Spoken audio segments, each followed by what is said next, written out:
se va sumando. Creo que eso es lo mejor, porque además ya se está transmitiendo en vivo. Muy bien, entonces vamos a comenzar.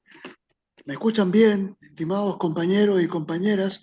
Vamos a comenzar este conversatorio y luego cuando el profesor Tamayo desde Bogotá pueda ingresar, lo incorporaremos al conversatorio. En primer lugar, quiero darle la bienvenida a quienes están acá en el Zoom, acompañándonos desde Chile, Perú. Tenemos también compañeros de Brasil, República Dominicana. Bueno, ya iremos identificando. Este es un conversatorio que ha sido organizado por el CEAL, por el equipo de coordinación estratégica de CEAL y por el grupo de incidencia en política educativa del Consejo de Educación de Adultos de Educación Popular de América Latina, el CEAL. Y le damos entonces la bienvenida, las buenas tardes y las buenas noches, y estamos realmente contentos de poder tener hoy día esta audiencia para este conversatorio que ha sido convocado bajo el tema de las ideologías, las visiones políticas que los gobiernos de ultraderecha tienen o van a estar teniendo en algunos países ante las reformas educativas, las políticas educativas. Y hemos identificado fundamentalmente los casos de Argentina, donde ya tenemos un gobierno de ultraderecha, el caso de Chile, y también el caso de Perú y de Colombia, que próximamente tendrán gobiernos de derechas, ¿no? Estamos acá reunidos, digamos, con la gentileza también de las compañeras Mariana y otras que nos están ayudando en la parte técnica, y queremos también agradecer a los compañeros y compañeras traductores que van a llevar este conversatorio al portugués de manera simultánea, ¿no? No tengo exactamente yo, si Mariana está por ahí me puede ayudar, cómo para los compañeros brasileños van a poder operar, digamos, para que tengan ellos la traducción simultánea al portugués, ¿no? Entonces, bienvenidos en primer lugar a María Rosa Goldar. María Rosa Goldar es María Rosa Goldar es educadora y profesora de la Universidad Nacional de Cuyo, Argentina. Es también miembro del secretariado del Consejo de Educación Popular de América Latina, el CEAL, ¿no? Y ella estará hablándonos sobre el caso argentino propiamente tal. Aunque aún no se incorpora, también estará con nosotros el profesor Alfonso Tamaño, que es educador, doctor en educación y profesor de la Universidad Nacional de Colombia. Manuel Higuíñez, del Perú, que es un educador y un sociólogo y un importante investigador y analista de las políticas educativas en el Perú y en América Latina, y también la compañera María Eugenia Letelier, educadora, socióloga, y que también es una destacada investigadora y analista de las políticas educativas en Chile y en América Latina. Les doy la bienvenida a ellos y voy a dar algunas indicaciones de tipo práctico, ojalá muy breves, para señalar cuáles van a ser las pautas para este conversatorio, ¿no? Hay dos temas, dos preguntas, dos temáticas que los expositores y expositoras van a desarrollar. La primera tiene que ver con los ejes ideológicos y políticos de los gobiernos de derecha o los futuros gobiernos de derecha sobre los temas de política educativa en sus países, propiamente tal. Para eso tendrán un espacio entre 8 y 10 minutos para que puedan exponer la temática que estamos esta noche convocando. Yo voy a intentar al octavo minuto hacer alguna seña que ojalá sea efectiva para que los compañeros y las compañeras puedan ajustarse a los 10 minutos. Luego tendremos una segunda ronda de los expositores en el mismo orden, donde vamos a enfrentar lo que llamamos las tareas y los desafíos para los movimientos pedagógicos, educativos, sociales, políticos que enfrentan hoy día gobiernos de ultraderecha y sus políticas educativas hoy día ya en ejercicio y potencialmente, eventualmente, cuando asuman sus gobiernos, ¿no? Entonces, con estas características, vamos a dar inicio al conversatorio y vamos a dejar en primer lugar a la compañera María Rosa Goldar, que ya indiqué su presentación, no debo repetirla y le doy la bienvenida nuevamente. Y María Rosa, tienes ahora tus 8 y 10 minutos. Posso só, Mariana, deixa eu só avisar para o pessoal do Brasil sobre a interpretação. Embaixo tem uma ferramenta escrito More, 3 pontinhos. Vocês clicam em cima e aí vai aparecer interpretação. E aí você escolhe o português ou o espanhol, tá bom? E já aproveito também para agradecer a Mariela e o José Luiz Correia por estarem aqui nos ajudando com essa tradução simultânea. Boa atividade para nós. Muy bien, agradecimientos para ellos y para ella. Adelante entonces, María Rosa. Bueno, en primer lugar, muchas gracias en nombre del equipo de coordinación estratégica del CEAL, que junto con Mariana, Miriam Camilo, Sandra Gallo, Quique Buitrago, agradecemos al JIPE por la organización de este diálogo conversatorio que nosotros los enmarcamos en el ciclo en el ciclo y la intencionalidad de la formación política de educadoras y educadores populares en toda nuestra América, y en ese sentido el esfuerzo siempre de convocarnos para conversar y en estas circunstancias sobre estos desafíos que tenemos en Latinoamérica y el Caribe, a partir o en el marco de la instauración de estos gobiernos de ultraderecha. Bueno, y me han pedido que que converse un poco del caso argentino. Me gustaría dar algunos elementos y a partir de eso después conversar.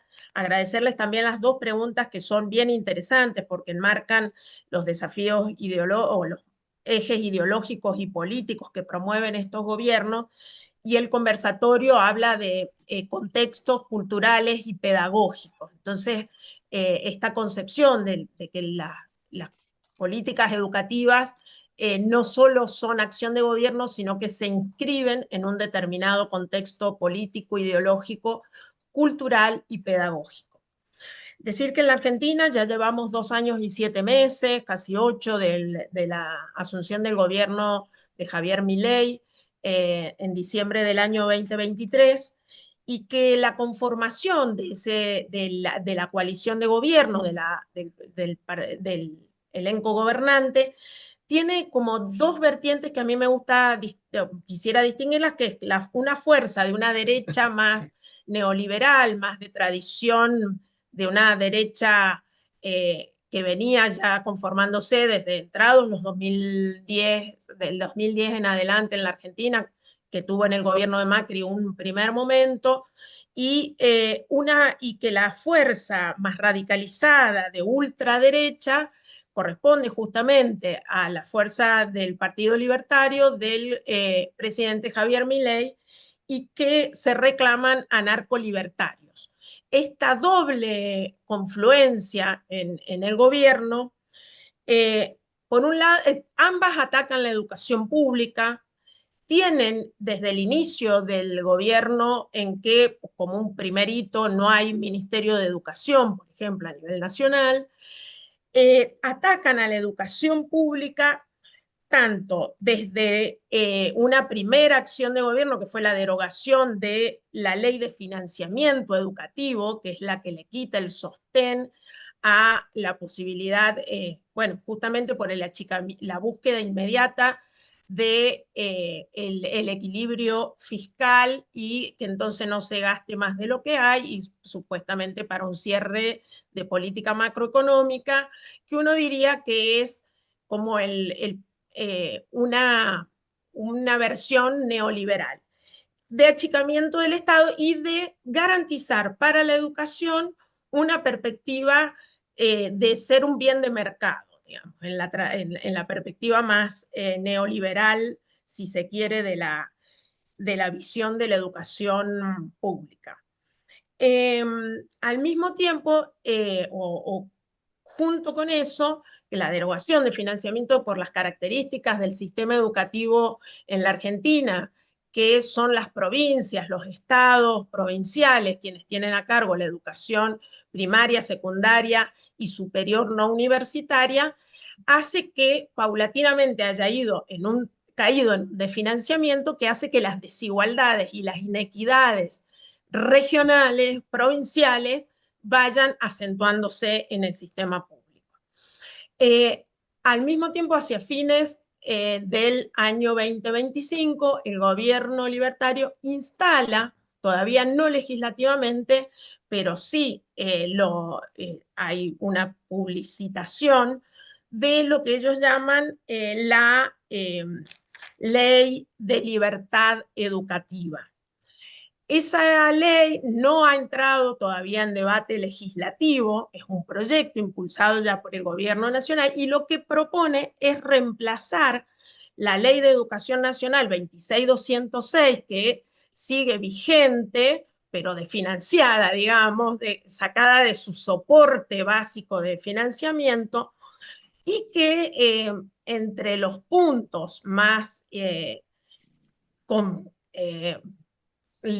más identitarios, que directamente es un ataque, digamos, a la constitución del sistema público de finales del siglo XIX, de la educación 14-20, de finales del siglo XIX. O sea, ataca a las bases mismas del sistema educativo.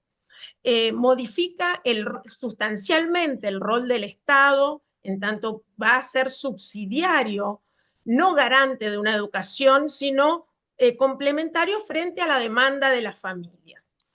Abre la puerta, además, instala francamente la lógica de mercado, porque introduce mecanismos de competencia institucional, criterios de vinculación, criterios de financiamiento vinculados a la elección que hagan las familias, la educación, el homeschooling como uno de los principios, la educación en el hogar, que sabemos que es una de las banderas que viene siendo uno de los ataques a la educación pública desde las políticas neoliberales. Y con este andamiaje, lo que se socavan son las bases mismas de lo público que pueda tener la educación como un bien común y como un derecho humano, que es todavía ley acá paradojalmente, pero destruido desde justamente este discurso cultural instalado, que habría, bueno, y el otro elemento, digo, para hacer más, un poquito más del pantallazo, porque seguramente también se conoce algo, aunque estamos bastante aislados entre los distintos países, es que hay un franco ataque al sistema de universidades públicas, que en la Argentina es constitutivo de su identidad de formación, del sistema de ciencia y tecnología y demás, porque lo señalan como centros de adoctrinamiento, es decir, cuestiones que ya venían atacando, socavando los pilares de la universidad pública desde las críticas o desde las fuerzas políticas neoliberales, introduciendo distintos mecanismos a los cuales no me quiero referir ahora por el tiempo, instala el gobierno libertario la idea de que el conocimiento, con todas las críticas que podemos hacer, si eurocéntrico, que desconoce los saberes populares, todas las críticas que yo no desconozco, viniendo justamente desde la educación popular. Sin embargo, ellos dicen que ese conocimiento es adoctrinamiento, y por eso, y en un franco esquema político-económico de pérdida absoluta de la soberanía nacional, el sistema científico-tecnológico y el sistema de universidades es el que se quiere socavar fundamentalmente a través del desfinanciamiento. Y este descrédito sistemático en el ámbito de lo público, en la instalación más de orden cultural. Junto con esto, hay que decir que las problemáticas educativas que nosotros podríamos venir y que hemos discutido en múltiples espacios, escenarios, eh, recobran una fuerza muy, muy importante porque se propone desde un discurso donde la supremacía es de la propiedad privada, el individuo, y desaparece la noción de Estado. Al contrario, se la ataca en el discurso libertario diciendo que el Estado es el que pervierte a la sociedad porque le quita al individuo esa extrema libertad, con lo cual instala una paradoja absolutamente descomunal, brutal, de ataque ni qué decir, a la carrera docente, y fundamentalmente deja librado a la sociedad el dirimir o el enfrentarse. Creo que podemos decir que hay fuertes movilizaciones, resistencias, fundamentalmente de defensa de la universidad pública, pero bueno, estamos en un contexto en que esto me parece que merece ser visualizado como una mirada que instalan estos gobiernos, donde se conjuga un fundamentalismo de mercado desde la visión neoliberal y este ataque al Estado como garante de lo público desde el anarcoliberalismo, el libertarismo. Me parece que esas son como para ir instalando. Después voy a decir, a referirme un poco más a las resistencias, los desafíos y demás, pero me parecía que estos elementos son los que están hoy en el centro de la problemática de las políticas educativas en la Argentina. Seguramente hay 1000 aristas que en 10 minutos no se pueden agotar, pero me parecía que daban los elementos centrales de en qué situación está el caso argentino respecto a las políticas educativas. Muy bien, Jorge. gracias María Rosa. Gracias también por los 10 minutos, justo ha sido, pero cronológicamente muy acertado. Te agradecemos Jorge, perdón, parece que el profe Alfonso Tamayo ya está acá. Sí, ya está, ya. Damos la bienvenida entonces al profesor Tamayo desde Colombia. Y, a ver, Alfonso, te pregunto, ¿quieres entrar de inmediatamente al conversatorio o espera que un compañero o una compañera te reemplace antes? Porque acaba de entrar. No sé si me escucha, Alfonso Tamayo, profesor. Está ahí, pero bueno, Bueno, son las cosas de la Ahora sí, tecnología. ¿me oyen? ¿Me oyen? Sí, te Ok, escuchamos. bueno, espero para ir cogiendo el ritmo de lo que están planteando y con mucho gusto, después de 10 minutos de la próxima colega, intervengo. Jorge, muy buenas tardes para todos y estoy atento a lo que estamos discutiendo. Muchas gracias por la invitación.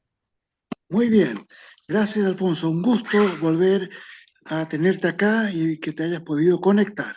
Vamos entonces a dar lugar ahora a la participación de Manuel Higuíñez del Perú, que sí está con nosotros, y le agradecemos el que esté acá acompañándonos también. Veremos qué pasa con el Perú, ¿no? Adelante, Manuel. Muchas gracias. Un saludo a todas y todos. El Perú estrena gobierno de Keiko Fujimori en unos días y hay que recordar que es probable que podamos hacer algunas afirmaciones, digamos, básicas, ¿no? En su política, ella va a probablemente dar continuidad a algunas herencias de su propio padre en el sentido de la política preferente de promoción de la educación privada, luego de una ridícula copia inicial y abandonada del voucher chileno, él toma esta política de promoción de la educación privada y de mantención de la escuela estatal como espacio de legitimidad. Inauguración, una escuela por semana, luego dice 2 escuelas, después dice una escuela voy a inaugurar cada día. Y entonces mantuvo con olfato el espacio mayoritario de la educación llamada pública o estatal. Esto que tuvo un corte muy importante y no me puedo detener con la transición democrática del país, no ha desaparecido. Estos dos elementos se siguen y entonces sigue la idea de una escuela pública que reproduce las desigualdades sociales preexistentes. Lo que sí es nuevo, y ella no, en este momento no recuerdo que ella haya sugerido la idea misma, pero la ha asumido porque ella viene cogobernando hace tiempo el país. Ella asume el gobierno, pero en realidad ya ha estado presente. Es la idea de legitimar este proceso de desigualdades educativas, público-privadas, urbanas, rurales, en fin, todo este proceso de una escuela pública de baja calidad a través de la idea del enfoque de la meritocracia. La meritocracia aparece como un concepto recurrente, sobre todo en todo lo que tenga que ver con criticar el rol, la participación de los funcionarios públicos de todo nivel y sector, y por supuesto,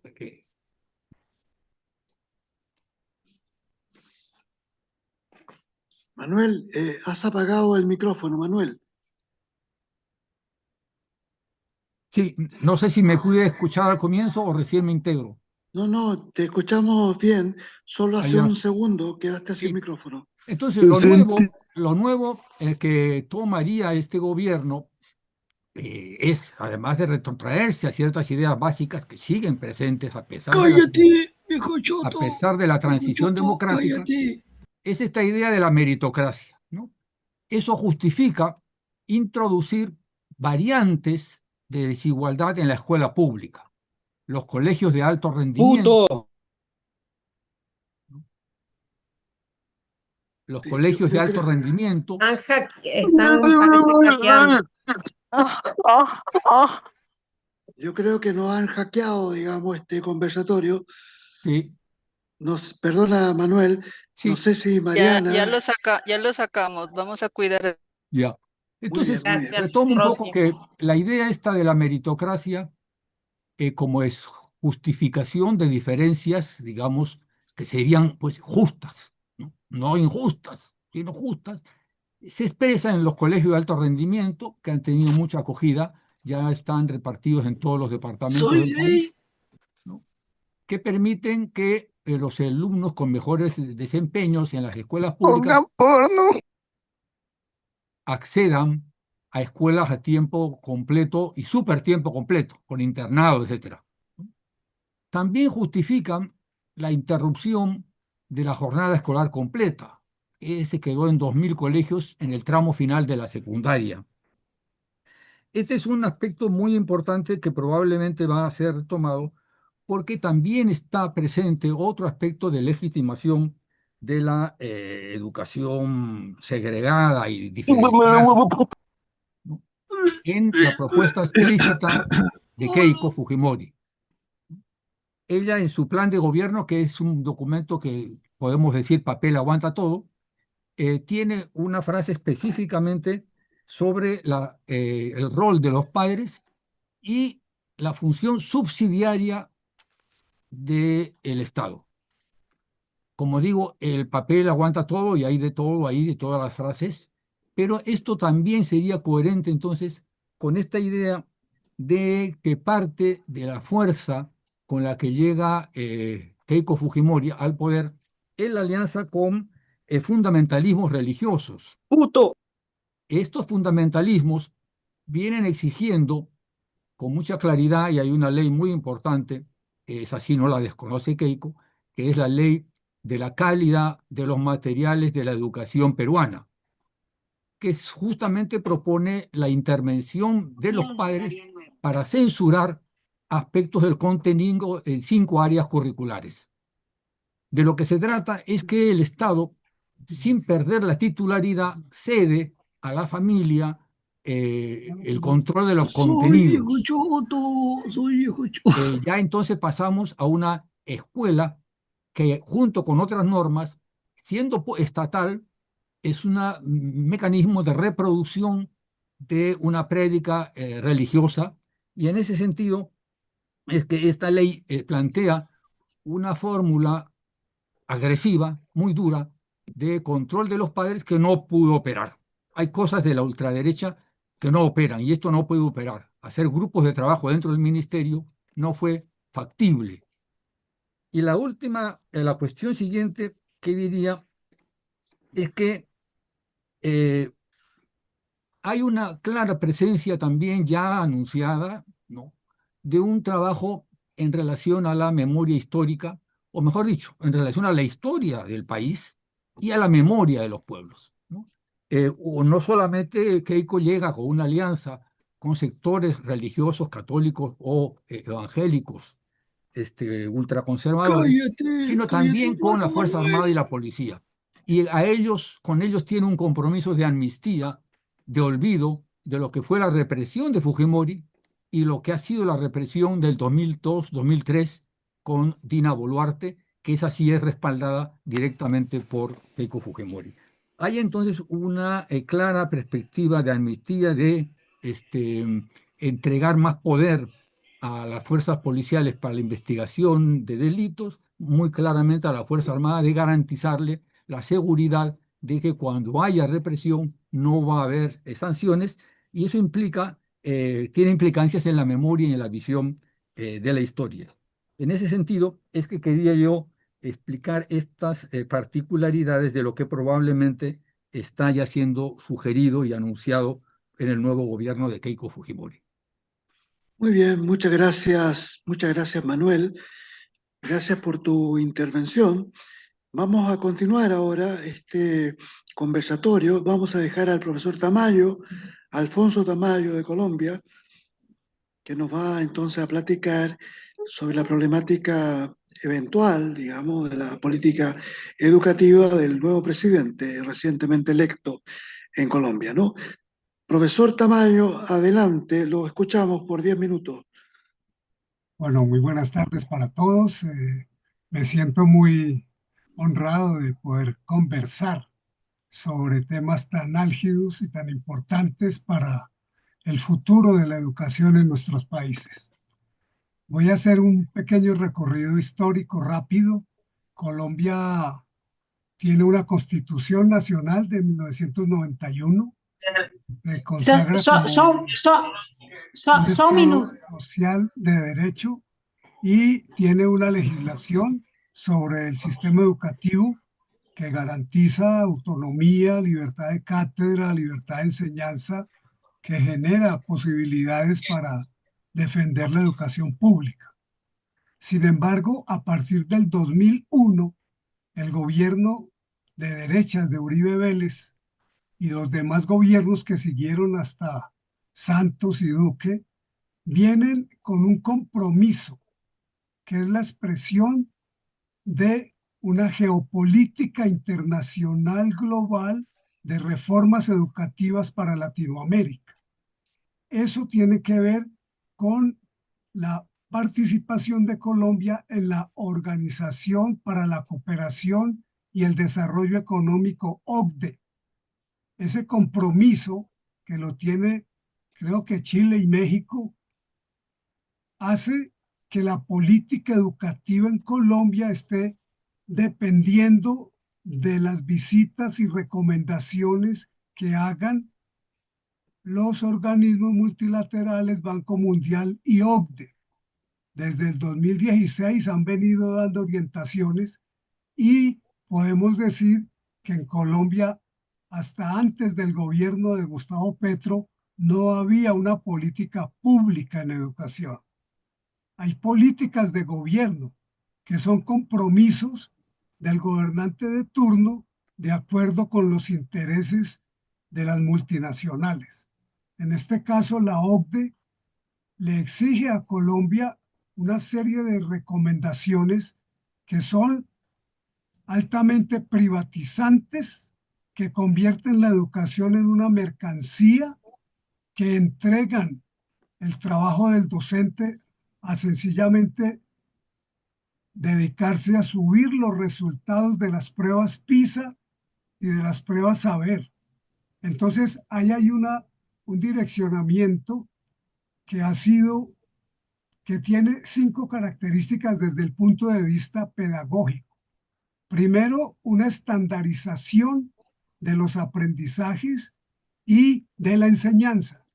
O sea, maestros y alumnos están condicionados, dirigidos, controlados por lo que ellos llaman resultados de aprendizaje. Segundo, hay un énfasis en la lectoescritura, las matemáticas y las ciencias. Y las demás materias, las demás dimensiones de la formación humana quedan descuidadas. Lo más importante es aquello que pueden evaluar con pruebas estandarizadas, que casi siempre las vende la OCDE y las reproduce una institución como el IFES en Colombia. Entonces, ahí hay un currículo único, recortado, que insiste en un lenguaje nuevo, que no es el lenguaje de los pedagogos, que no es el lenguaje de los investigadores en educación, es el lenguaje de la administración de empresas. Entonces comienzan en Colombia a hablarse de eficacia, eficiencia, contabilidad, pago por mérito, resultados en las pruebas, y a eso lo llaman una nueva administración educativa que convierte a los directores de los centros en realmente como presidentes de una empresa, y a los profesores sencillamente a trabajar en función de los resultados de las evaluaciones de las pruebas externas. ¿Para qué enseño? Para subir el puntaje en las pruebas. ¿Qué enseño? Lo que apliquen y midan en las pruebas. ¿Cómo lo enseño? Remedando el formulario de la prueba. O sea que hay un apagón pedagógico, hay una despedagogización del magisterio. Convertimos entonces la docencia en un ejercicio para rendir al capital humano, que es lo que interesa a la política neoliberal. Es también muy importante que el currículo, que era una construcción colectiva, autónoma de los centros de investigación, se vuelve sencillamente un currículo en función de competencias y estándares para desarrollar derechos básicos de aprendizaje. O sea, es un lenguaje que no surge del campo de la pedagogía, ni Pestalozzi, ni de Crowley, ni Comenio, ni los pedagogos nuestros hablan de eso. ¿Cómo así que el currículo tiene que ser competencias estandarizadas para reglamentar los productos de aprendizaje que se miden a través de la prueba PISA?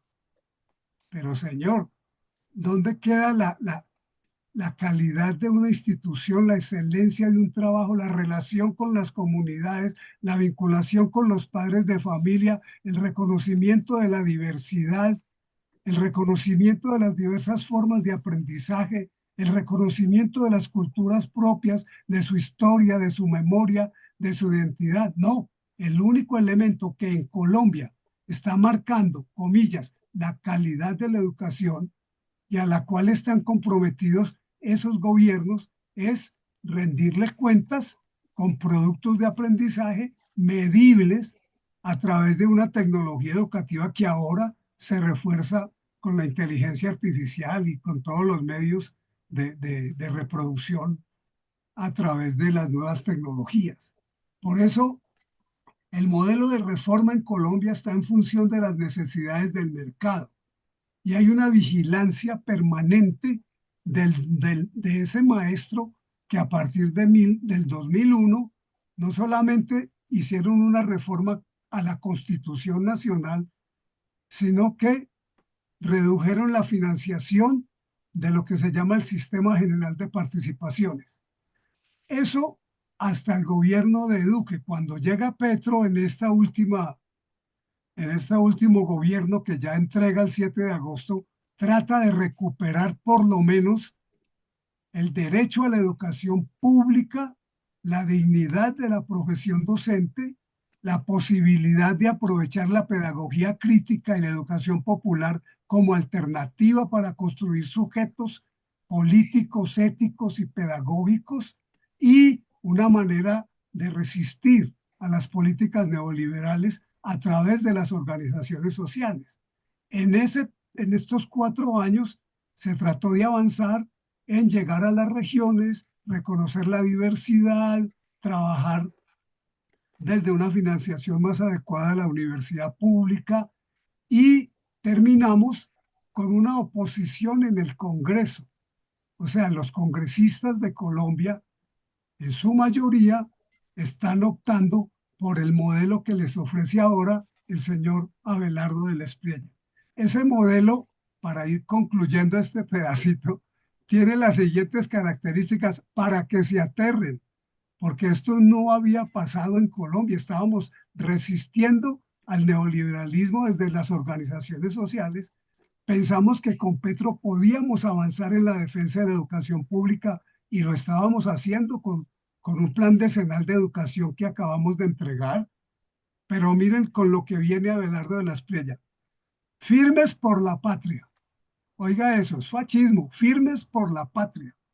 Hay que destripar a la izquierda, destripar a la izquierda.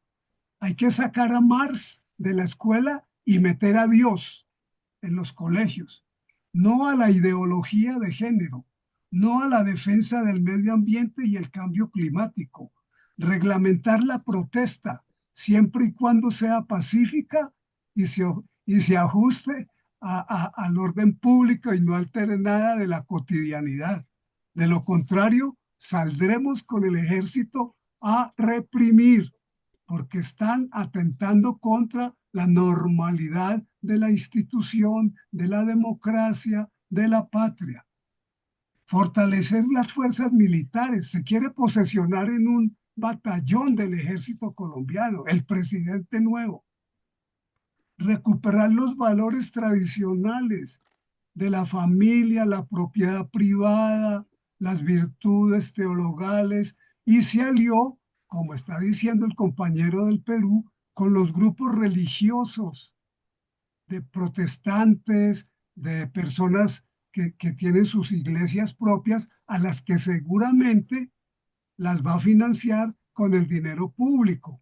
O sea que esperamos una serie de retos contra la educación pública por el auge de un modelo bastante, digamos, de ultraderecha, de religiosidad y de una visión totalmente diferente de la sociedad en términos culturales, económicos, institucionales. Los grandes empresarios, los grupos religiosos, las políticas conservadoras y la derecha radical están montando una narrativa alrededor de el miedo a volvernos como Venezuela, como Cuba, el miedo y el odio. Todo el que no piense como ellos es un enemigo. Con esos dos elementos generan, a través de los medios de comunicación que también están arrodillados al poder, generan en la comunidad pues un imaginario y una ideología que hace pues que no podemos hacer nada. Como diría Paulo Freire, estamos con una mirada ingenua que se vende repitiendo 1000 veces falsas verdades que a la larga terminan volviéndose un imaginario que naturaliza y que instrumentaliza temas tan importantes como el conocimiento, la formación en valores, la cultura ciudadana, la historia, la memoria y la identidad. Eso está pasando en Colombia. Es decir, todavía no, como diría Gramsci, cuando lo que van a hacer todavía no nace y lo que está muriendo todavía no muere, aparecen los fantasmas. Y eso es lo que estamos viviendo en este momento en nuestro país. Por eso estoy tan atento a que ustedes nos cuenten en el próximo ronda qué es lo que podemos hacer. Muy bien, gracias, profesor Tamayo. Muchas gracias por su visión. de la política educativa en estos tiempos en Colombia y lo que podría venir ahora con el nuevo gobierno.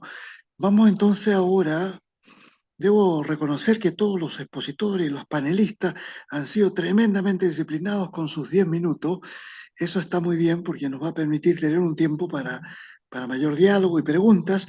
Dejaremos ahora a María Eugenia Letelier, socióloga educadora chilena, que nos hablará sobre el caso chileno propiamente tal. Adelante, María Eugenia. Hola, buenas tardes, boa tarde para meus amigos brasileiros y muchas gracias por la invitación. Yo quisiera hacer un análisis un poco más amplio porque, digamos, el primer supuesto es la ultraderecha en América Latina gana terreno. El Foro Madrid, que es una alianza que seguramente ustedes conocen, internacional, que congrega a los partidos, líderes y organizaciones políticas de derecha y extrema derecha, anunció que realizará el quinto encuentro regional en Santiago de Chile el próximo 3 de septiembre, señalando que celebrarán una nueva era de cambio impulsada por las recientes victorias electorales de sus fuerzas afines en la región. ¿Por qué esa fecha? Aquí viene un tema. Esa fecha coincide, y ellos lo expresan así, con la derrota que tuvimos respecto a el cambio constitucional que se presentó el año 2022, luego de una serie de movilizaciones sociales y del estallido social.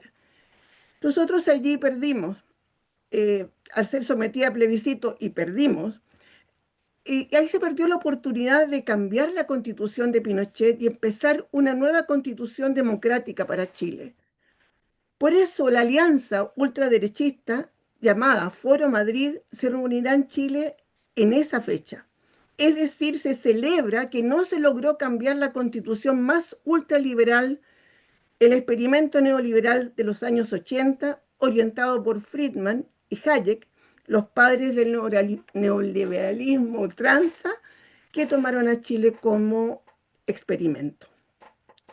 Así, a 53 años del golpe de Estado y a 4 años del revés sufrido el año 2022, se instala el gobierno de ultraderecha en Chile con las herencias de Pinochet. Por tanto, Kast ya tiene una buena parte de la tarea hecha. Busca reforzar la esencia de las políticas de Pinochet y retrotraer los avances alcanzados en Chile desde el retorno a la democracia. ¿Cuáles son las herencias que dejó en educación Pinochet? Por un lado, lo que muchas veces, lo que ustedes también han tocado, digamos, en las exposiciones anteriores, solo que Chile lo consolidó desde el año 80. Ese es el problema que tenemos. Entonces, continúa vigente la lógica de financiamiento neoliberal en el sistema. Chile es el único país del mundo en que el financiamiento que reciben las escuelas está sujeto a una subvención según la matrícula y asistencia de las y los estudiantes. Esta lógica genera una competencia por la captación de estudiantes y fragiliza la oferta educativa debido a que los gastos operacionales de un establecimiento escolar, como ya sabemos, está configurado mayoritariamente por gastos fijos independientes del número de estudiantes. Y concatenado con esto, durante el gobierno de Pinochet se hizo un cambio en la estructura del sistema educativo que pasó de ser un sistema público unificado a nivel nacional. Esa escuela pública unificada a nivel nacional se llevó a las municipalidades, es decir, se municipalizó la educación. Eso implica que depende de los recursos de la municipalidad, depende de muchos otros aspectos, cuál es la calidad de la oferta que se puede brindar. Entonces, este sistema que además instauró una figura que se llama escuelas particulares subvencionadas, permitió, de alguna manera, como un factor estratégico de las decisiones educativas, el tipo de financiamiento y la forma en que se iba a hacer en las escuelas públicas chilenas. Eso fue otorgando un estímulo, obviamente, a las escuelas particulares subvencionadas por el Estado. El retorno a la democracia el año 90 se impulsaron políticas con un enfoque de educación como derecho humano fundamental en que el Estado debe garantizarnos, ¿verdad? Y esto generó una serie de avances. De esta manera, el gobierno de Kast, el gobierno de ultraderecha de Kast, si bien tiene una herencia sólida en el legado de Pinochet, en estos pocos meses ha buscado impulsar proyectos destinados a retrotraer los avances, teniendo como perspectiva valórica la libertad de enseñanza, como ustedes lo han dicho, el mérito, como lo ha expresado muy bien Manuel Iguíñez, y esta, que obviamente es el concepto del mérito lo que hace es reproducir las desigualdades y la competencia, ¿no es verdad? Junto a ello están los discursos de rechazo a la migración, el negacionismo climático, los valores conservadores y el combate contra la denominada ideología de género. ¿Cuáles son las políticas y programas que se propone el gobierno de Kast? Estas preguntas requieren señalar que el gobierno no solo tiene el Ejecutivo, el bloque oficialista tiene un potencial de mayoría parlamentaria. Esa mayoría le permitió ahora, esta semana, una reforma tributaria que está en proceso, pero que es ampliamente regresiva, pues favorece a un segmento muy minoritario de la población y significa reducir obviamente el gasto público. Para revertir las políticas de los gobiernos anteriores, especialmente las reformas seguidas por el segundo gobierno de Bachelet, que son la ley de inclusión, la nueva educación pública y la carrera docente y la gratuidad universitaria, tienen dos estrategias. Una que es visible a través de la presentación de proyectos de ley en el Parlamento y otra que es menos visible, como lo decía la compañera de Argentina, que es a través de las restricciones presupuestarias y administrativas y con eso también ir vaciando los proyectos sin tener que hacer ningún cambio legal. Entonces, respecto a la ley de inclusión, ahí fundamentalmente lo que está en estos momentos en discusión, incluso discusión parlamentaria, es el sistema de admisión escolar, que en estos momentos, después de una serie de impulsos generados durante el gobierno de la presidenta Bachelet, implicaba de alguna forma una forma de democratizar el ingreso a los establecimientos educacionales. Hoy día, a través de una serie de impulsos legales, lo que se intenta es de generar un sistema paralelo, que ese sistema paralelo basado en el mérito y basado en las conversaciones con las familias. Por lo tanto, también allí hay un sesgo ideológico muy grande. Hay una frase que la verdad es que me llamó mucho la atención de una diputada derecha que dice: debemos reivindicar el derecho de ser discriminado por razones justas. La verdad todavía no logro entender qué significan las razones justas. Bueno, respecto a la convivencia, también ahí el gobierno de Kast ha generado una propuesta que tampoco ha tenido suficiente apoyo, que se llama las escuelas protegidas. En ellas se incluye la revisión de mochilas a los estudiantes, pórticos de detector de metal, sanciones al comportamiento quitando derechos sociales como la gratuidad en el acceso a la educación superior. Y en un plano más amplio, que no solo afecta al sistema escolar, propuso el registro único de vándalos e incivilidades. Eso da para una conversación aparte. También en esta etapa se está flexibilizando más las normas para constituir nuevos establecimientos particulares. Por lo tanto, también con eso se está atentando también a la educación pública. Bueno, hay otra serie de iniciativas que también tienen que ver con el debilitamiento de la educación pública, sobre todo con los temas de la nueva educación pública, que fue una ley aprobada durante el gobierno de Bachelet. Y en esta, también, como les decía, uno de los problemas es que más que cambiar la ley, lo que se está haciendo es vaciarla de presupuesto y generar, digamos, obstáculos administrativos. Por último, quiero decir que al inicio del gobierno de Kast, en marzo, la Dirección de Presupuesto emitió un oficio solicitando rebajar hasta un 3% cada uno de los ministerios. se habló de que el Estado chileno estaba en quiebra y se necesitaba este proyecto de reconstrucción en esta situación de emergencia que vive el país. Entonces, ¿qué se resolvió? ¿O qué se solicitó? El 3% de rebaja de los presupuestos de cada uno de los ministerios para este año. Y entre las cosas que se pedía rebajar era el presupuesto de alimentación escolar. Y este es un ejemplo del tipo de política cuando se está muy lejos de la realidad social. JUNAEV, que es la Junta Nacional de Auxilio Escolar y Beca, es un referente a nivel internacional como política socioeducativa y está desde el año 60. Bueno, quisiera como decir, bueno, efectivamente la ley de presupuesto del año 2027 nos tiene que dejar muy en alerta porque ahí se van a producir las grandes rebajas, los grandes recortes presupuestarios y en eso tenemos que ser muy cautos y muy importante estar alerta en cómo se maneja el presupuesto.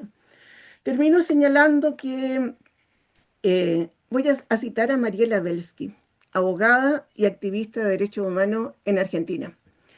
Ella dice, el principal aprendizaje, nos dice desde Argentina a Chile, el principal aprendizaje que deja la experiencia del otro lado de la cordillera no es partidario o ideológico, es institucional. Si la discusión se agota en las promesas de orden,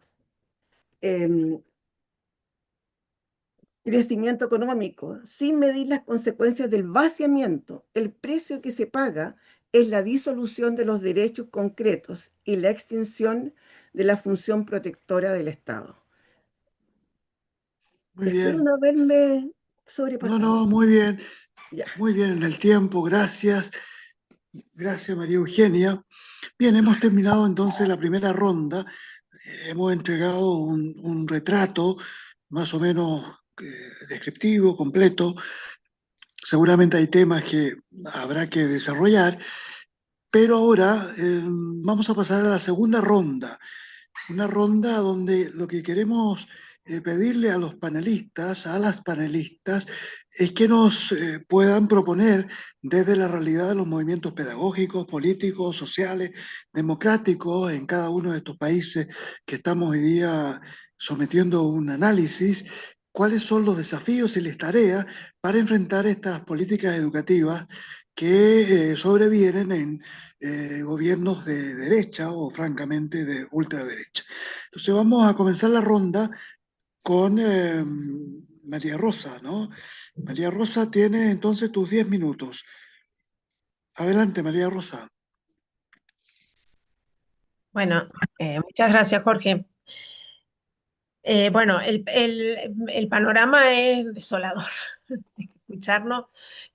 Sí, me parece que bajo distintas nominaciones, el común denominador es el desmantelamiento de lo público con un discurso que lo legitima, digamos, un discurso público que legitima el desmantelamiento de lo público y creo que tiene que ver en términos culturales con una eh, instalación y naturalización de que la competencia, el individualismo, la meritocracia y el sálvese quien pueda y como pueda es como un común denominador y retroalimentado o sistemáticamente alimentado en el caso de la Argentina con claros discursos de odio y de crueldad. O sea, hay una pedagogía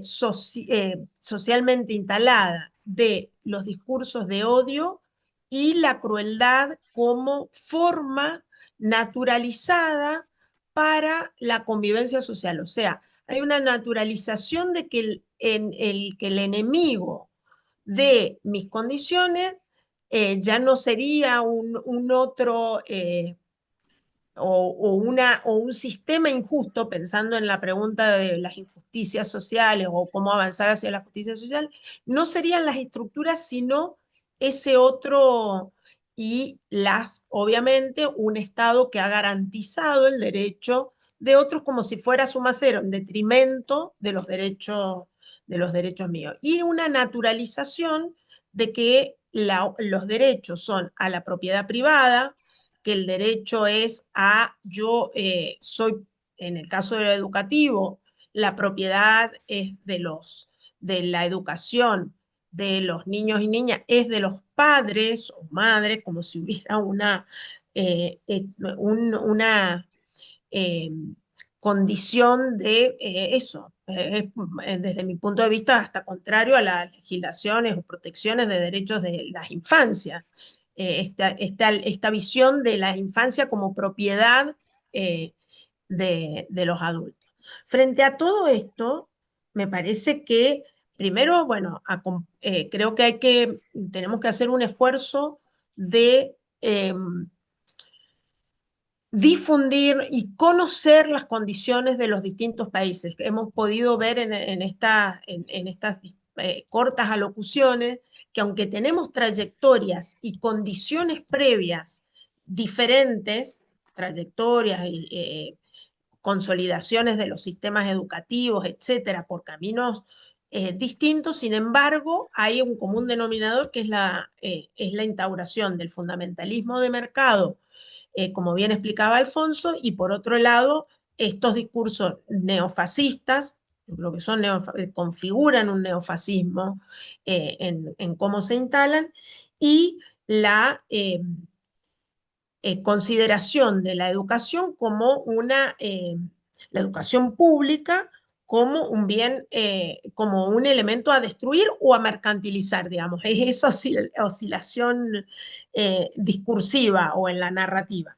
El otro desafío que me parece que tenemos es cómo justamente como narrativa colectiva, vamos construyendo narrativas que socaven esto de que lo público y lo común es contrario a la posibilidad de la realización personal, digamos, o subjetiva. Me parece que esa es volver a pensar condiciones de lo común es como una tarea necesaria en esta etapa. El otro elemento es que podamos pensar la defensa de la educación pública en el marco de la defensa de los bienes comunes, porque es al mismo tiempo que se están dando los mayores procesos de extractivismo, de despojo de los bienes nacionales y de los bienes comunes en el contexto nacional, se va dando esta desmantelamiento de las distintas tradiciones de educación pública. Y un elemento que yo recién un poco lo pasé por alto, pero que me parece que tiene que ver con una... Yo creo que muchas de estas propuestas en términos legislativos probablemente sufran modificaciones que no encuentren la posibilidad de ser instauradas con la brutalidad de su letra, digamos, que está teniendo. Pero sí que van a avanzar en dos o tres cosas. La consideración, la instauración que, por lo menos yo visualizo para el caso de la Argentina, en términos de lo que ya había hecho el uribismo en Colombia, me parece que va a ser la avanzada que van a lograr acá como un intermedio, por decir así, de la propuesta de máxima, que es la de la propuesta de la libertad educativa a ultranza. Que creo que también nos debemos como debate es las condiciones, por lo menos me parece, de punitivismo, que también creo que alguno de los compañeros describió, crecientemente acentuados para resolver los problemas, para, entre comillas, resolver las problemáticas o las condiciones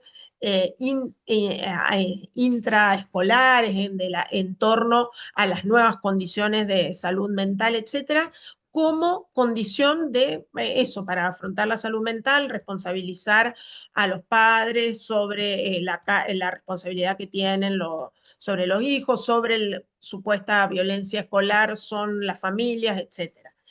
Y luego creo que sí hace falta avanzar, o creo que desde los movimientos más de defensa de la educación pública, de la tradición nuestra, más movimentista, es una alianza, un encuentro, un diálogo con los sindicatos de maestros, maestras, con los sindicatos de profesores universitarios. Creo que este vaciamiento sistemático no hay manera de enfrentarlo desde un único actor social. Nuestra, creo que desarrollada tradición de incidencia en políticas educativas hoy no encuentra posibilidad, porque no es un problema de incidir en decisores como hace 15 o 20 años podíamos discutir entre nosotros cómo llegar a tal o cual, a tal o cual actor gubernamental, qué ideas instalar. En esto es de franca resistencia, de resguardo y yo digo, de trabajo de colectivo, pero al mismo tiempo de crear comunidades de resistencia frente a un avance tan brutal, a una embestida tan fuerte y a una instauración tan violenta de estos principios neoliberales y neofascistas de estas derechas y ultraderechas en la región. Son esos los apuntes que quería compartir. Creo que para el diálogo podemos avanzar con preguntas si diera tiempo, pero para poder escucharnos entre nosotros. Agradezco, Jorge, el tiempo. Creo que me ajusté también. Muchas gracias, María Rosa. Hay tareas por delante, muchas tareas, muchos desafíos. Vamos a ver qué nos dice Manuel desde el Perú, ¿no? Muy bien, muchas gracias. Creo, primero, tengo una impresión de que esta reunión ¿cómo se llama? Nos pica el diente a la necesidad de seguir comprendiendo lo que está pasando en nuestros países por las convergencias y por las especificidades. Algunos, por ejemplo, hemos mencionado el pasado no tan reciente, ¿no? En el caso de Chile, en el caso nuestro. Para otros son procesos más recientes.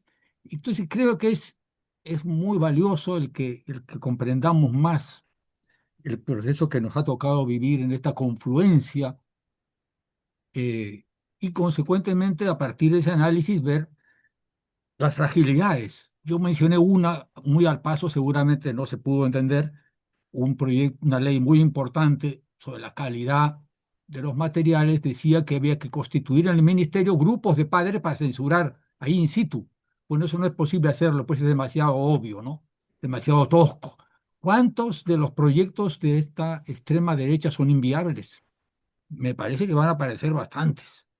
Y en consecuencia, el camino lineal no existe ni para ellos como no existe tampoco para los diversos regímenes progresistas, democráticos, transformadores. Mi segunda cuestión es que esta idea que se ha señalado ahorita, ¿no? De mecanismos de conservar logros que tenemos, espacios que tenemos, resquicios que hemos abierto y logros que permitan que nuestras prácticas y contactos con las prácticas de mujeres, organizaciones campesinas, de barrios, jóvenes, etcétera, sigan enfrentando su trabajo específico, su buena práctica, con la formación por la democracia y para la democracia y en democracia.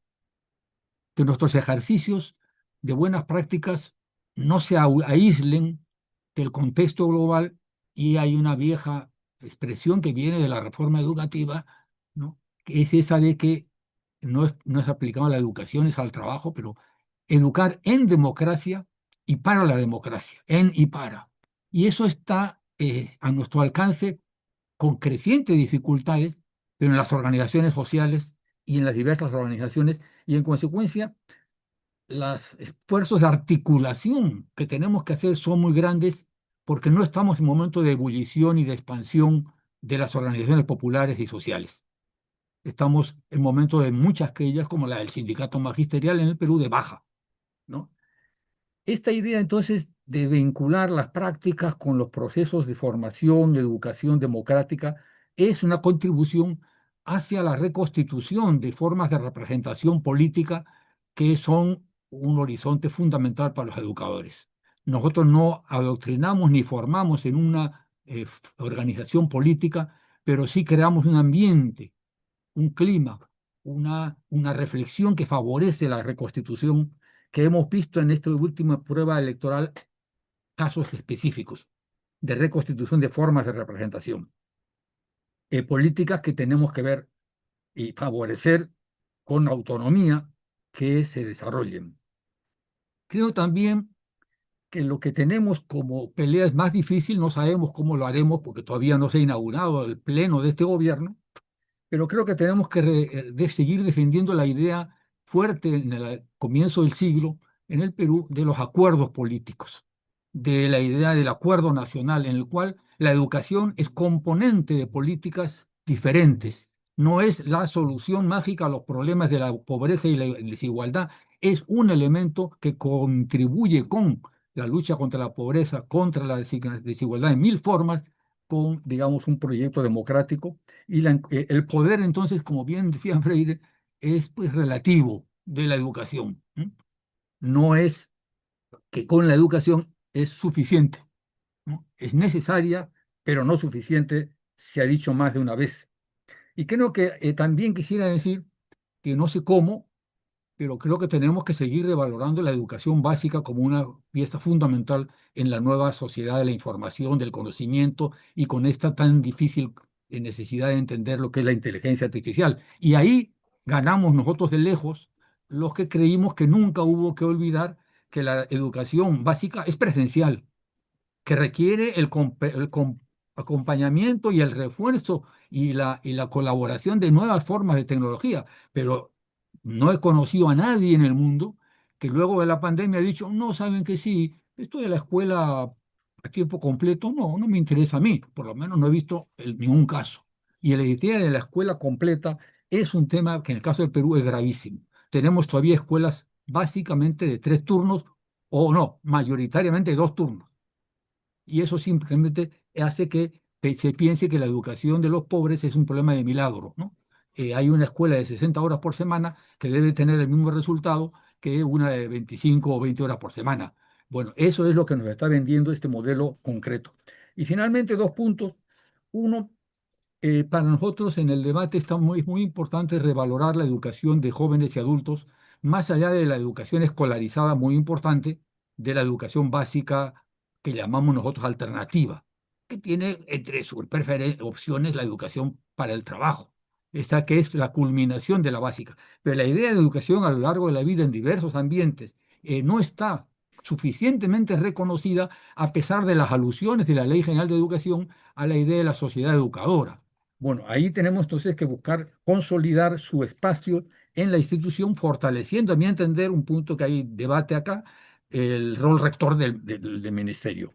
Y finalmente, entre las peleas, y yo había mencionado los acuerdos y con eso termino, el último proyecto educativo nacional, extrañamente, tiene como idea para mí más importante que la educación estatal, dice así estatal, no lo dice pública, no me parece correcto, pero no importa. La educación estatal es el mecanismo fundamental para enfrentar la segregación. Bien, no sé, como digo, el panorama lo vamos a ver más claro las próximas semanas y meses, pero también me parece una pelea fundamental, ¿no?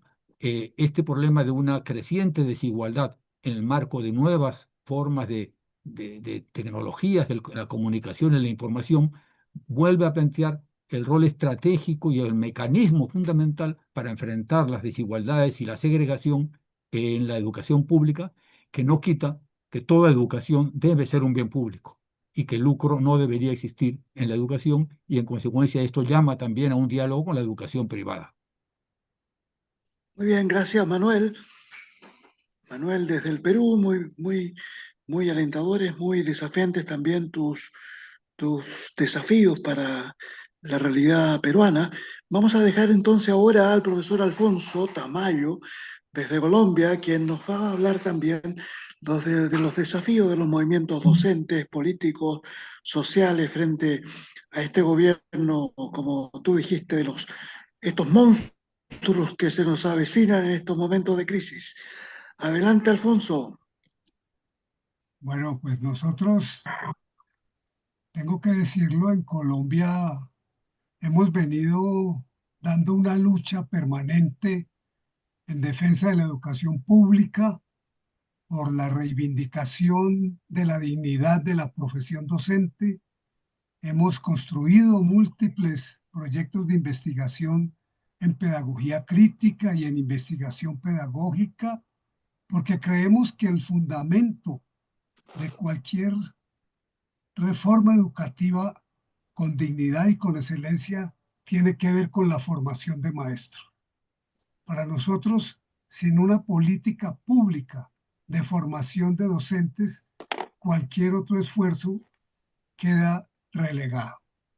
Por eso, desde 1982, la Federación Colombiana de Trabajadores de la Educación, FECODE, que aglutina 34 sindicatos de maestros y más de 340.000 afiliados, se dio a la tarea de avanzar en un movimiento pedagógico que tiene esos principios que acabo de enumerar: defensa de la educación pública, por la dignidad de la profesión docente, por la investigación pedagógica y educativa y por una posición crítica frente al neoliberalismo que ya desde 1982 y después en el 87 comenzó a darse para Latinoamérica a través de la tecnología educativa y el diseño instrumental.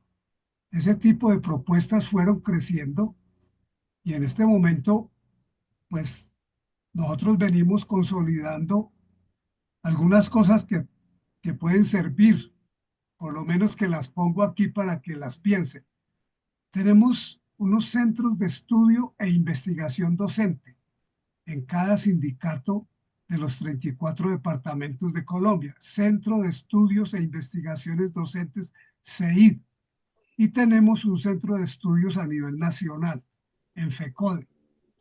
Tenemos una revista, que eso es muy importante, que no circula como debiera circular, pero lleva 158 ediciones ininterrumpidas desde 1984, con todos los temas que tienen que ver con la defensa de la educación pública, con la construcción de los docentes como sujetos profesionales de un saber y como trabajadores de la cultura, que tienen que ver con las políticas públicas, con la evaluación, con el currículo, con la didáctica, con la historia de la educación, con la educación popular, porque en Colombia tenemos grupos de educación popular muy importantes.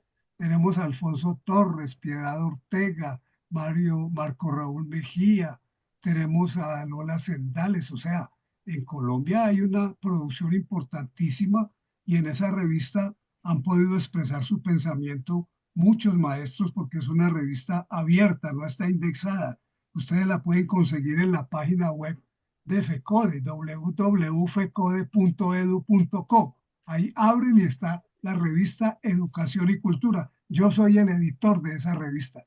Si ustedes me hacen llegar cualquier colaboración, listo, pacto de caballeros, que se publica. Pero es importante que nos unamos. Tenemos que hacer un encuentro internacional, porque ya la Internacional de la Educación, que tiene sede para Latinoamérica en Costa Rica, ha publicado mucho sobre política en educación y ha investigado sobre los verdaderos actores de la política educativa en Latinoamérica y lo llaman, mire, el último libro que publicaron se llama La política educativa en Colombia, el paraíso del comercio educativo, donde el lucro es ley. Ellos investigan y muestran que en Latinoamérica, en 12 países, está el mismo esquema. Es un pulpo cuyos tentáculos se apropian de los recursos que llegan del Banco Mundial o de la OCDE o de los créditos internacionales para educación, y ellos los utilizan para sus propios intereses. Hay unos grupos que se llaman empresarios por la educación, que están metidos en los ministerios de educación y se apropian de esos recursos y direccionan la política educativa. O sea, es muy serio porque es una cuestión de a dónde van los recursos y en qué se están gastando. Entonces siempre vamos a tener la misma gente incrustada en los grupos de poder y nosotros, los académicos, los investigadores, los pedagogos críticos, las organizaciones populares, nunca tenemos la posibilidad de incidir. Y por eso hay que construir un sujeto político colectivo que tenga la suficiente fuerza para ser interlocutor válido frente a aquellos que toman decisiones de política pública en educación. Por eso, pues nosotros acabamos de entregarle a través del gobierno del Petro un plan decenal de educación que también lo podríamos dar a conocer a todos ustedes, que se construyó de abajo para arriba, con toda la gente pensando la educación que necesitamos y queremos frente a la educación desigual, corrupta, injusta que tenemos. Eso es importante, pero otra cosa finalmente es la Internacional de la Educación en 2011 decidió impulsar el movimiento pedagógico latinoamericano y viene trabajando en unos eventos para trabajar este mismo punto que estamos haciendo nosotros hoy. O sea, cómo construir políticas públicas en educación con justicia social, que sea capaz de reconocer las necesidades que tenemos dentro de una educación humana, humanizante, como diría Freire, hacernos más humanos, con un currículo más con justicia social, con un respeto a las diferencias, con una profunda dimensión ética, con un valor de lo pedagógico. Para eso entonces ellos están invitando en noviembre de este año en Bogotá a un encuentro de movimiento pedagógico latinoamericano. Creo que yo soy profesor de la Universidad Pedagógica Nacional y también la Universidad Pedagógica Nacional hizo un convenio con la Federación Colombiana de Trabajadores para impulsar entre las dos instituciones una propuesta de política pública para resistir, porque como decía alguien, ahora se trata es de poner un muro de contención a todo lo que se viene con mucha inteligencia para mostrar lo que tenemos y para articular con mucha esperanza todos estos grupos de educación que hemos venido. O sea, nosotros no partimos de cero, ni en Argentina, ni en Brasil, ni en Chile. O sea, lo que han hecho los chilenos también hay que leerse después del esfuerzo que hicieron por quitarse de encima las pruebas SIMSE y todo eso, ¿sí? Y el torcido que ahora se está dando en Argentina son lecciones que tenemos que aprender para volver a que el péndulo de la historia tuerza otra vez hacia la democracia y hacia la libertad. Poner un poco digamos, de esperanza. La esperanza no es un sueño romántico, sino la esperanza como la anticipación de posibilidades históricas que aún no se han realizado. Es el inédito viable de Freire. No podemos perder la esperanza ni la alegría, pero también la indignación, la resistencia y la lucha. Tenemos dos puntos. Uno es en el Congreso, que nuestros representantes políticos y toda esta gente, en Colombia tenemos casi la mitad, porque el pacto histórico frente al movimiento del uribismo, pues perdió por 250.000 votos. O sea, tenemos un cheque sin cobrar ahí, que es toda la posición de los colombianos que siguieron el proyecto de Cepeda. Entonces, tenemos que aprovechar esos congresistas allá para defender la financiación adecuada, el derecho a la educación, la transformación social a través de las transformaciones curriculares y de las entidades públicas. Pero también tenemos la calle, y eso no hay que descartarlo. Muchas de las luchas que el magisterio ha conseguido es en la calle peleando y con dignidad recuperando espacios para hacer que podamos llegar donde se toman decisiones. Mire, en Colombia hubo una marcha del hambre, donde los maestros salieron desde Santa Marta en la costa hasta el frío de Bogotá, caminando para pedir que les pagaran el sueldo. Después, para el Estatuto Docente en 1979, tocó un paro de más de 2 meses, casi siempre para pelear la evaluación docente más cualitativa, más formativa, un paro de 15 días. O sea, qué pena, pero el derecho a la protesta es un derecho de la Internacional del Trabajo y es un derecho humano fundamental también. Entonces, si no se puede pensar, estamos yendo contra la Constitución Nacional. Si no hay derecho a organizarse, pues estaríamos sin posibilidad de construir política pública. Entonces lo que tenemos que hacer es abrazarnos, acogernos, encontrarnos y a empujar todos como los holandeses para el mismo lado, hermano. Eso es lo que tenemos que hacer. Muy bien, gracias. Gracias, profesor Tamayo, gracias. Y ahora, María Eugenia, es tu turno, digamos, para hablar de los desafíos en Chile. Muchas gracias, Jorge. En realidad es una pregunta que yo, la verdad es que me costó como pensarlo solamente desde el gobierno actual, sino que qué es lo que sucede de alguna forma con un desafío que considera el ciclo recesivo que afecta la agudización de las desigualdades y la fragilización de las democracias. Es más que un gobierno. Y yo ahí veo por lo menos que son 3 aspectos fundamentales, pueden haber más. La crisis de confianza, yo creo que ese es un temazo, la crisis de confianza que afecta transversalmente a la sociedad, generando un campo de cultivo para el populismo como forma de antipolítica. Yo creo que ahí tenemos que estar muy alerta. La vertiginosa emergencia de las redes sociales y de interacción aparentemente libres, pero ya sabemos que cotidianamente están expuestas a la manipulación de la información difundida por poderosas redes centralizadas a nivel mundial. Y la manipulación de las emociones, María Rosa lo señalaba también, ¿no? Esta cosa del miedo, esto de la inseguridad, este tema de estar siempre como que las emociones van por sobre cualquier otra circunstancia. Entonces también eso inhibe muchas veces el pensamiento crítico. Y también legitima el autoritarismo y el nacionalismo conservador. Entonces tenemos que tener allí un ojo con el tema de la manipulación de las emociones. Hay bastantes textos escritos que yo creo que dan una pista de por dónde va esta nueva era en relación con estos temas. Más allá del gobierno de la ultraderecha, los sistemas educativos tienen problemas y deudas pendientes. Entre las deudas pendientes, bien lo señalaba Manuel, está la educación de personas jóvenes y adultas, en un país como el nuestro y en una sociedad en general en América Latina y el Caribe que está envejeciendo y en generaciones que muchas veces se sienten desafectadas del sistema escolar.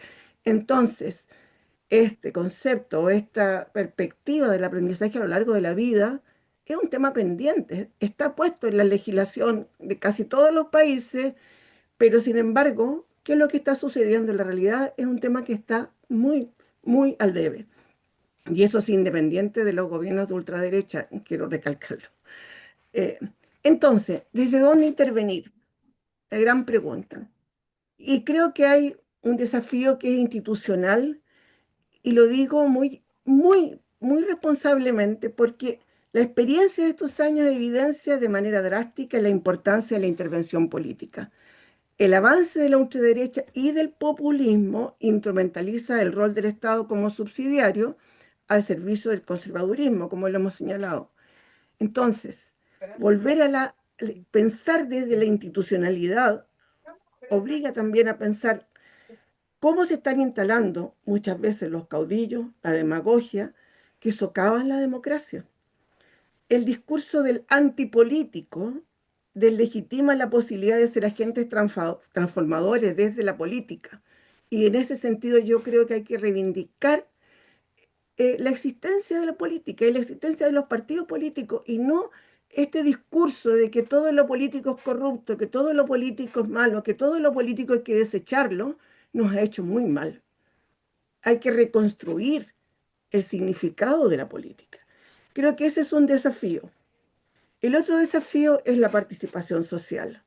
Muchas veces, sobre todo a través de este individualismo de las redes sociales, se piensa que la participación es igual a me gusta, no me gusta, el like, no el like. Hay que volver, hay que volver a lo que tuvimos muchas veces, que era la participación social en la base. ¿Qué está pasando con las personas? ¿Qué está pasando con con las organizaciones? ¿Qué está pasando con eh, cómo hacemos que efectivamente esta participación social implique una motivación, un deseo de cambio? Porque o si no, el anular la participación implica aumentar el individualismo y la participación ya no es eh, online, la participación es el día a día con las personas. Como mucha herencia de la educación popular en los años 80 tuvimos la mayoría de los que estamos aquí. Entonces, ¿cómo hacemos? ¿Cómo llegamos realmente? ¿Cómo dinamizamos la participación social? Entonces, tenemos el desafío institucional, el desafío de la participación social, y yo diría que hay un desafío cultural, que es la comprensión de la educación como un bien común y no como un gasto, como dijo Milei cuando recién empezó, ¿no? Porque eso permite recuperar los valores de la solidaridad y la cooperación, que son indispensables para el aprendizaje y para el logro del consenso social. Entonces, allí hay un tema de construir lo colectivo. ¿Cómo hacemos para construir lo colectivo? Espacios de encuentro en donde la reflexión sea un proceso que le gane a la inmediatez y al individualismo. La inmediatez de las redes sociales es increíble. Tú colocas algo y automáticamente, entonces se pierde la capacidad de proceso de pensamiento crítico. Y desde allí también se fortalece el individualismo. Lo colectivo es primordial. Es la confluencia con otras personas y organizaciones. Es condición esencial para el aprendizaje y las prácticas transformadoras. Sin espacios colectivos no hay posibilidades de impulsar transformaciones educativas. Para mí eso es un desafío cultural enorme. Y hay desafíos pedagógicos, y ya se han dicho algunos de ellos, ¿no? Pero a mí sin duda creo que los datos, por lo menos en Chile, están señalando, por ejemplo, la gran diversidad que hay de estudiantes hoy día en la escuela. Es una diversidad para la cual no estamos preparados. Es una diversidad en términos de las necesidades educativas especiales, en términos de la migración, en términos de todo lo que significan los desafíos curriculares y pedagógicos, en los cuales tampoco se ha avanzado, y no lo digo solo por los gobiernos de ultraderecha, es un tema de desafío mayor. ¿Cómo estamos dando cuenta de aquello? Hay un segundo desafío que tiene que ver con la convivencia. Y los datos muestran un debilitamiento, ¿no es verdad?, de los vínculos dentro de las comunidades educativas y en la sociedad en general. Hay un desapego. Recientemente salió un estudio aquí en Chile donde se habla del desapego. Bueno, hay muchos estudios en relación también, bueno, lo que nos une, hay un texto en Francia, de Dubat. Creo que ahí hay un tema que tenemos que estar alerta. Eh, que tiene que ver con qué hacemos, porque los datos muestran este debilitamiento de los vínculos en las comunidades educativas, que no se resuelven con medidas punitivas, como lo propone CAST, sino que requieren de políticas integrales de convivencia, bienestar y salud mental. Algunos programas de ellos que está ya resolviendo CAST quitar, que tienen que ver con la salud mental, por ejemplo, que son temazos y se desechan, porque como que eso no existe. Entonces, ese es un segundo desafío pedagógico. Un tercer desafío, yo creo que indudablemente hay un estancamiento de los aprendizajes. Ahí hay algo que también la escuela no está resolviendo de forma adecuada. Y un cuarto desafío que creo que es cada vez más extendido, y aquí de verdad creo que es necesario profundizar en aquello, es la extensión de la tensión, perdón, que se produce entre la cultura escolar y las expectativas de los jóvenes. Bueno, ahí hay grandes investigaciones también de Flavia Terilli y de otras, de Claudia, que han, bueno, y también aquí en Chile y en Colombia, por cierto, que uno de los temas que se ve es qué pasa con las trayectorias educativas de los jóvenes, qué está pasando allí. Entonces, hay una desafección que tienen al confrontar los propios jóvenes el discurso ampliamente extendido sobre la importancia de la educación y con las dificultades que tienen de inserción social y la recompensa al esfuerzo. Ahí hay un temazo. Yo creo que eso de verdad tiene que hacer una reflexión mayor, porque efectivamente los jóvenes hoy día, cuáles son las motivaciones que tienen para estudiar y cuáles son como las expectativas que entran en conflicto en relación con su propia trayectoria. Finalmente, yo creo que un eje central, que también lo han puesto los otros panelistas, es por supuesto, y que no es el único, pero un eje central es el diálogo como condición para construir confianzas. El diálogo es una herramienta fundamental para todos los procesos de la vida humana, obviamente, y en educación el diálogo constituye un enfoque educativo primordial en la interacción del aprendizaje y la transformación personal y social. En los tiempos turbulentos en los que vivimos, que hoy enfrentamos, sigue siendo, creo yo, la única manera de enfrentar la desconfianza, el miedo, las manipulaciones de información, el aislamiento y la reducción de la capacidad de contar con un pensamiento reflexivo y crítico. El diálogo pedagógico sigue siendo central. Muchas gracias. Muy bien, gracias María Eugenia. Agradecemos a los compañeros y a las compañeras María Rosa, Alfonso, Manuel y también María Eugenia, su participación en este panel. Tenemos un compromiso de, de tener un conversatorio de 2 horas. Tenemos 10 minutos para las 7 de la tarde aquí en Chile. Estamos casi ya al borde de terminar el conversatorio. Sin embargo, me parece que sería muy bueno que si hay personas en el Zoom en este momento que quisieran hacer una pregunta a los expositores o bien hacer un planteamiento que ojalá no fuera mayor de 1 minuto y medio, digamos, ¿no? Lo mismo para la respuesta de los expositores, si se pudiera en 1 hora, en 1 minuto y medio poder dar algún tip, digamos, y poder tener un momento de... Ahora, los temas que hemos tratado acá darían como para una sesión casi interminable hoy día, pero no es el caso, y ahí hay un compromiso por parte de, seguramente del CEAL y de las organizaciones que están participando en este Zoom para que este foro que hemos hecho hoy día pueda desplegarse en un sentido más global, digamos, y más permanente. Es una tarea que todos sentimos, todas sentimos, que es una tarea del momento, ¿no? Organizarnos y trabajar en conjunto y construir resistencia, movimiento de manera compartida y global, ¿no? Entonces, compañeros y compañeras, si hay alguna pregunta, pongan la manito, levanten su mano. Yo trataré de verlos, digamos, y cederles la palabra. Una intervención, un aporte, una pregunta a alguno de los expositores, breve, para que podamos, en los 7 u 8 minutos que nos quedan, poder terminar este conversatorio, ¿no? ¿Les parece? A ver, no veo todavía ninguna mano que esté arriba. Sergio Datz, directamente desde Acción Educativa, desde São Paulo. Adelante, Sergio. Boa noite a todos. Me ouvem? Muy bien, te escuchamos muy bien. Posso falar em português? Sí, por supuesto.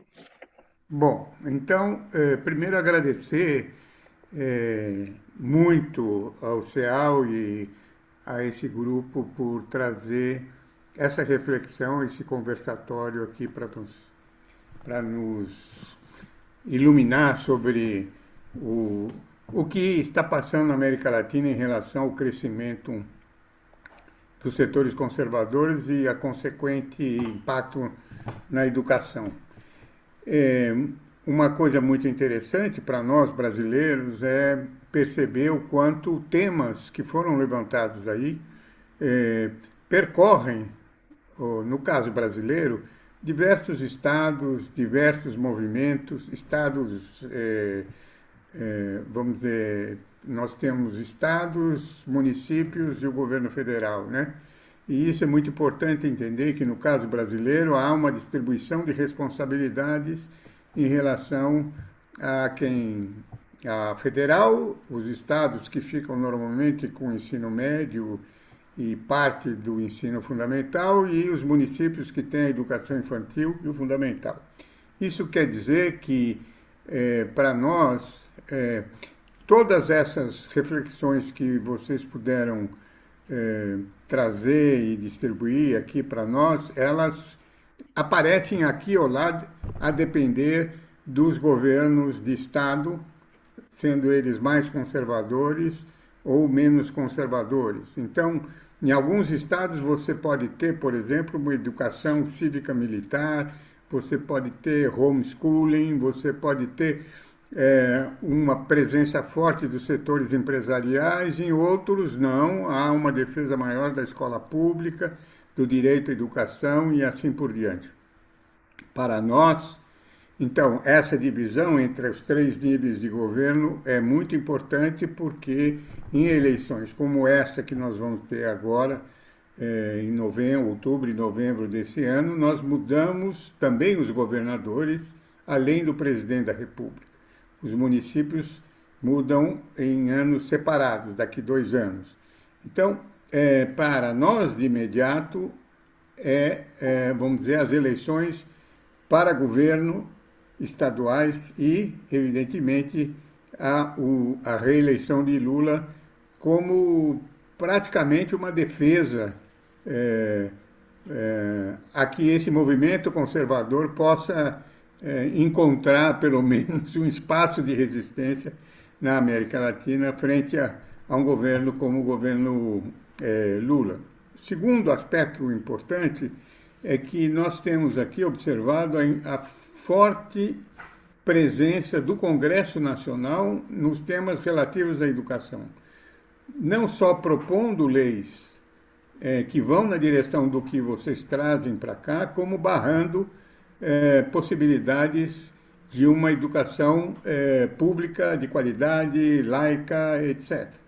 Portanto, as eleições para o Congresso, para nós, tem esse significado também, tem um Congresso progressista, coisa que nós não temos agora, mas junto com a eleição do governo Lula, tem um Congresso progressista, em particular, ter maioria no Senado.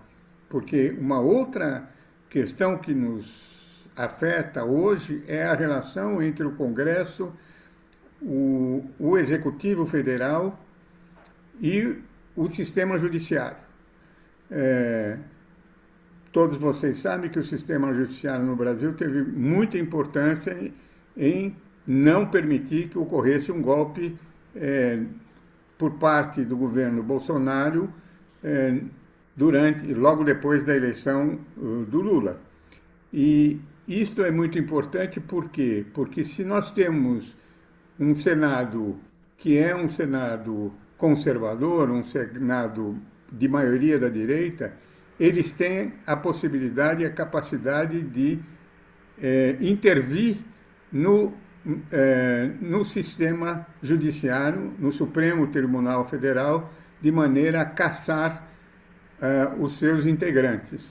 Portanto, há uma ameaça efetiva também para a democracia em ter um governo progressista, mas um Congresso conservador que pode desbalançar esse equilíbrio entre os três poderes. É essa colaboração que eu queria trazer.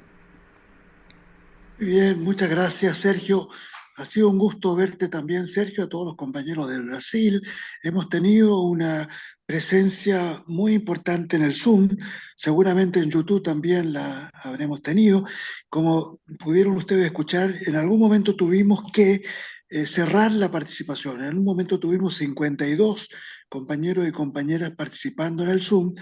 Sin embargo, en un momento cerramos porque tuvimos un hackeo, digamos, alguien se introdujo al Zoom y trató un poco de invalidar, digamos, nuestro justo derecho a reunirnos sin la interrupción, digamos, como ustedes pudieron ver en algunos momentos.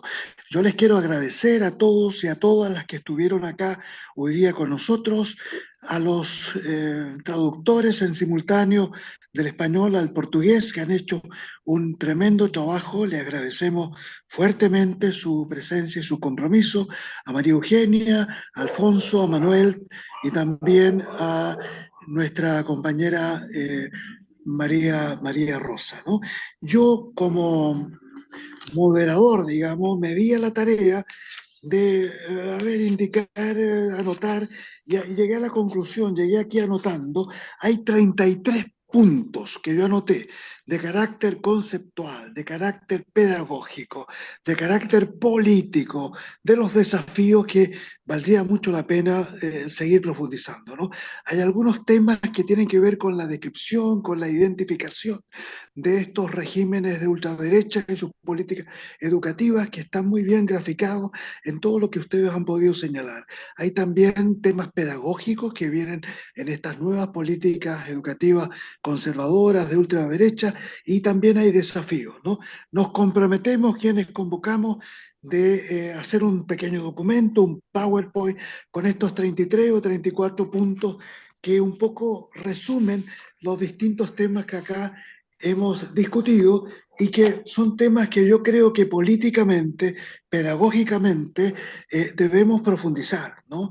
Debemos profundizar en términos políticos, teóricos, pedagógicos, porque creo que aquí se está armando una agenda, como llamaba María Rosa, de resistencia, de reexistencia, que valdrá la pena tener en cuenta para enfrentar los desafíos que nos suponen estos gobiernos conservadores, de derecha, de ultraderecha, en la actualidad, ¿no? Ese documento o ese PPT se los vamos a mandar y agradecemos fuertemente desde el SEAD que ustedes hayan podido estar con nosotros participando, a los compañeros que han expuesto, a las compañeras que han sido panelistas y nos despedimos. Ojalá que prontamente podamos tener ya ese documento en los correos de cada uno de ustedes, de cada una de ustedes, y sigamos pensando, digamos, cómo construimos un foro latinoamericano, caribeño, para ir monitoreando estos gobiernos de ultraderecha, avanzar en lo internacional, avanzar en lo colectivo, en lo regional, en lo latinoamericano, para ir construyendo verdaderamente un frente común, un movimiento común. Así que les agradezco a nombre de todo lo que hemos estado acá preparando. Yo he sido el moderador, pero detrás de este evento han habido muchos compañeros que han contribuido, digamos, en la agenda, en la participación, también en el tema de asegurar la traducción simultánea al portugués, que es también un elemento muy importante. Así que nos despedimos con un gran abrazo de fraternidad y esperemos vernos pronto, digamos, en distintas trincheras y lugares de trabajo en este tiempo que estamos viviendo, que es un tiempo difícil, pero también de grandes desafíos. Buenas noches para todos y para todas y nos volveremos a ver prontamente, ojalá. Un gran abrazo y felicidades para todos. Gracias, Jorge. Muchas gracias a todos, cariños.